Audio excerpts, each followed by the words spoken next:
सच्चिदानन्दरूपाय विश्वोत्पत्त्यादिहेतवे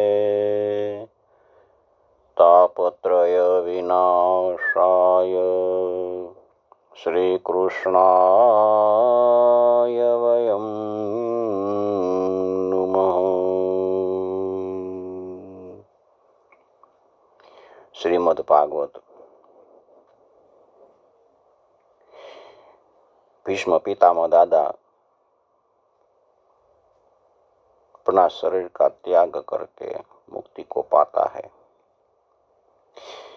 श्री कृष्ण द्वारिका पधारते हैं। अर्जुन भी उसके साथ जाता है। अब हस्तिनापुर में उत्तरा ने एक बालक का जन्म दिया है। जन्म होते ही बालक अपनी चारों ओर देखता है कि गर्भ में जो चतुर्भुजधारी नारायण भगवान जैसे ने मेरी रक्षा की वह कहाँ है। इस तरह वो चारों ओर देखता है। ब्राह्मणों को बुलाते हैं। ब्राह्मण ने उसका नाम रखा परीक्षित। जो ईश्वर की शोध करता है ना चारों ओर, वो परीक्षित है। ब्राह्मण कहते हैं कि ये बालक का सभी ग्रह तो अच्छे हैं, लेकिन इसका मृत्यु का स्थान है ना वो खराब है। इसका मृत्यु का स्थान खराब है। इसकी मृत्यु सर्पदंश से होगी। सभी पांडव बोले कि ये तो बहुत खराब है, आप कुछ कीजिए। ब्राह्मणों कहते हैं कि इसका मृत्यु का स्थान खराब है। मृत्यु सर्पदंश से होगी, लेकिन इसकी मुक्ति होगी। ये इसका छेला जन्म है और इसकी मृत्यु से तो जगत को एक महान ग्रंथ मिलने वाला है, श्रीमद् भागवत।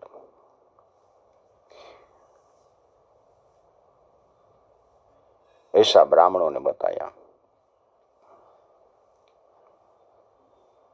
परीक्षित दिन दिन प्रतिदिन बड़ा होने लगा। हस्तिनापुर में युधिष्ठिर का राज चल रहा था। कोई लोग दुखी नहीं थे। धर्म से युधिष्ठिर राज्य का पालन करते हैं। सभी प्रजा सुखी और आबाद है। धृतराष्ट्र अपने पुत्रों का शोक भूलकर पांडवों के साथ रहते थे। युधिष्ठिर पुत्रवत इसका पालन कर रहा था। विदुर जी, काका विदुर जी धर्म यात्रा करने के लिए गए थे। इसने सोचा था कि यहाँ तो युद्ध होगा और युद्ध में मुझे भाग लेना न पड़े, मैं तीर्थ यात्रा चला जाऊं। वो तीर्थ यात्रा जाते हैं। 36 वर्ष यात्रा करते रहते थे। प्रभास तीर्थ में वो गए। वहां उसको पता चला कि महाभारत का भीषण संग्राम हो चुका है। कौरवों का नाश हो गया है, पांडवों का विजय हुआ है और युधिष्ठिर गादी पर विराजमान है। अंध धृतराष्ट्र है, पांडवों के आश्रित बनकर उसके साथ रहते हैं। वो जानकर विदुर जी धृतराष्ट्र के पास आता है हस्तिनापुर में। युधिष्ठिर सभी लोग इसका स्वागत करते हैं। विदुर जी मन से दुखी है। खुद का भाई धृतराष्ट्र पांडवों का आश्रित बनकर उसके साथ रहता है, उसका दुख है। रात को धृतराष्ट्र का कल्याण करने के लिए विदुर काका धृतराष्ट्र के पास जाते हैं। मध्य रात्रि हुई है, अकेले उसके पास गए, धृतराष्ट्र को समझाते हैं। कड़वी लेकिन हितकारक वाणी में उसका आत्म कल्याण का मार्ग बताते हैं। कहते हैं कि पुत्र प्रेम में अंध बनकर आप पांडवों को कई दुख दिए हैं, कई अन्याय किए हैं, याद करो। आपके माथे पर काल घुमरा रहा है। अब तुम्हें राजमहल में नहीं लेकिन वन में जाकर प्रभु भजन करना चाहिए। मैं तुम्हें चेतावनी देने के लिए आया हूँ। तुम समझ जाओ तो अच्छा है, अगर नहीं समझे तो काल तुम्हारा ग्रास कर जाएगा। तुम्हें राजमहल तो छोड़ना ही पड़ेगा। समझ जाओ। उसको समझाकर धृतराष्ट्र और गांधारी को शस्त्र में ले जाते हैं।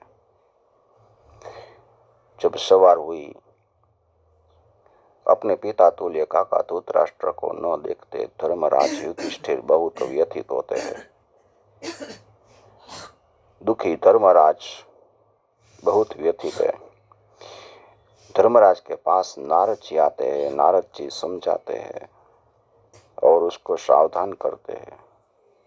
यहाँ कोई कायम नहीं रहता है, सबको एक दिन जाना ही पड़ता है।